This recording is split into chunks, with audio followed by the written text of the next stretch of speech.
नमस्कार शिक्षक साथियों। तो आज हम शुरू करने वाले कक्षा 1 के लिए, जो कि सेकंड टर्म के लिए 25 नवंबर से लेकर 10 दिसंबर तक की मेरी योजना रह रही थी, उसको अपने एक आज मैं आपके साथ साझा करने वाला हूं। जो कि यहाँ पे मापन व पैटर्न नाम का एक योजना है। और इसमें समूह 1 के बच्चे आ जाएंगे, जो कक्षा स्तर के बच्चे हैं वही आ जाएंगे। और समूह 2 में कोई भी बच्चा नहीं आएगा, क्योंकि पहली क्लास है, पहली साल में जो भी बच्चे अपनी कक्षा स्तर के बच्चे होते हैं, ठीक है। तो उसके बाद आ जाएगा संपूर्ण कक्षा के लिए अधिगम के प्रतिफल। तो ये वाला प्रतिफल आपको यहाँ से लिखना है। ये एक बुकलेट मिली है आपको दिखा देता हूँ, जस्ट वेटो। ये वाली आपको बुकलेट है, इसमें मिली हुई है। आपको यहाँ से अकॉर्डिंग जो भी चैप्टर है, यूनिट है, उसी हिसाब से आपको लिखनी है, ठीक है। तो ये प्रतिफल आ जाएंगे। जैसे अचानक माप, जैसे छोटे छोटे पत्थर, जैसे जो कि अमानक माप होते हैं, जो अपने घरों पे बनाते हैं। छोटे बड़े पत्थरों की मदद की सहायता से वस्तु के भार का अनुमान लगाना। जैसे खेल तराजू है, उसके साथ माप कर देखना। चित्रों और आकृति सरल पैटर्न खोजते हैं और आगे बढ़ाते हैं, क्योंकि मापन और पैटर्न है, अपने को मापना और पैटर्न को आगे बढ़ाना। ये वाला अपना यूनिट है। आगे चलते हैं अपने संपूर्ण कक्षा के लिए प्रस्तावित गतिविधियाँ, जिसमें सामूहिक, उपसमूह और व्यक्तिगत तीनों आ जाएंगी, ठीक है। सबसे पहले सामूहिक में क्या आएगा?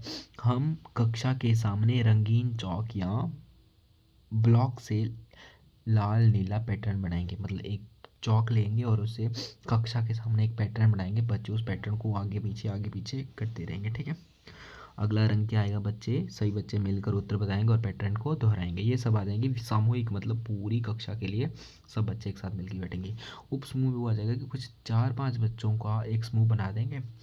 4-5 बच्चों का समूह बना के छोटे समूह में बांटेंगे, और प्रत्येक समूह में पेंसिल, डंडी, पत्थर दिए जाएंगे। और बच्चे लंबा छोटा, बड़ा छोटा क्रम में वस्तुओं को सजाएंगे, ठीक है। लंबी कौन सी है, छोटी कौन सी है, उसी हिसाब से सजाएंगे। शिक्षक मार्गदर्शन करेंगे, मतलब अध्यापक द्वारा इनका मार्गदर्शन किया जाएगा, ठीक है। उसके बाद आ जाएगा व्यक्तिगत। हर बच्चा अपनी कॉपी में अध्यापक द्वारा बताया हुआ अनुसार गोला रेखा या छोटा बड़ा पैटर्न बनाएगा। अध्यापक बच्चों का कार्य देखकर सुधार बताएंगे, किस प्रकार से उस कार्य को सुधारा जा सकता है। वो चीज़ें आ जाएगी, व्यक्तिगत में आ जाएंगी। समयावधि प्रत्येक गतिविधि के लिए 10-15 से 20 मिनट रखेंगे। और संदर्भ सामग्री में क्या आ जाएगा? रंगीन चौक, पेंसिल, डंडी, पत्थर, चार्ट आदि का प्रयोग करोगे। आप और वस्तुओं का उपयोग भी कर सकते हो, या बिल किट का भी उपयोग कर सकते हो, जो उस टाइम उपलब्ध हो आपके पास, वही चीज़ें आपको यूज़ करनी है, ठीक है। उसके बाद आ जाएगा सतत आकलन योजना।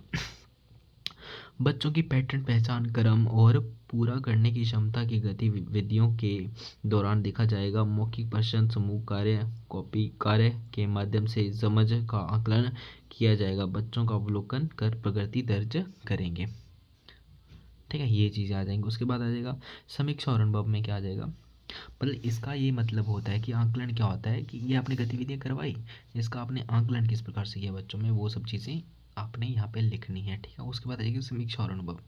सबसे पहले यहाँ पे दिनांक आ जाएगा, जो आप शुरू कर रहे हो 25, जो कि 11 से लेके 10-12 तक, वो अपने यहाँ पे काउंटिंग कर लेना। उसके बाद आ जाएगा गतिविधियों में बच्चों ने रुचि और उत्साह से भाग दिखाया, और रंग वस्तु से पैटर्न बनाना उन्हें आनंददायक बनाया।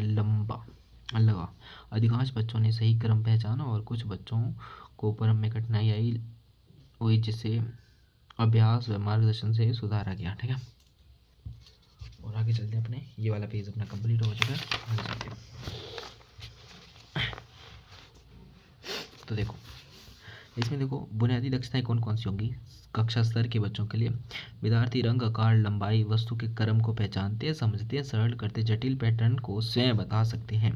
अधिगम के प्रतिफल क्या होगा? विद्यार्थी सही क्रम में पैटर्न पहचानेंगे और अधूरे पैटर्न को पूरा करेंगे। कुछ सरल पैटर्न देने, एकदम सरल, कि बच्चे तुरंत ही कर दें उसको, मतलब समझ के करें, मतलब एक अमूर्त होना चाहिए आपको, ठीक है। और संदर्भ सामग्री रंगीन चौक, पेंसिल, कंकड़ आदि पेपर आ जाएंगे, और समयावधि आ जाएगी। मैंने आप सोचोगे ये काट क्यों रखा है?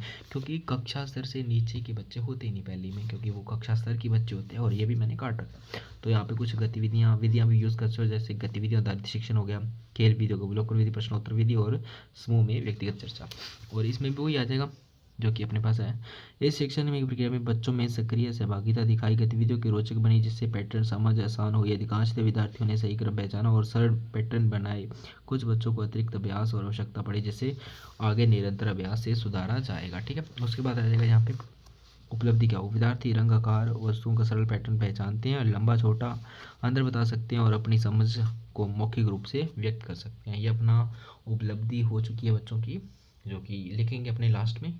और इसी के साथ ही अपनी ये योजना समाप्त हुई है। और आगे जो भी आपको योजनाएं चाहिए तो मुझे कमेंट करना और वीडियो को लाइक करना, चैनल को सब्सक्राइब करना। मिलते हैं नेक्स्ट वीडियो में, तब तक बाय बाय, थैंक यू।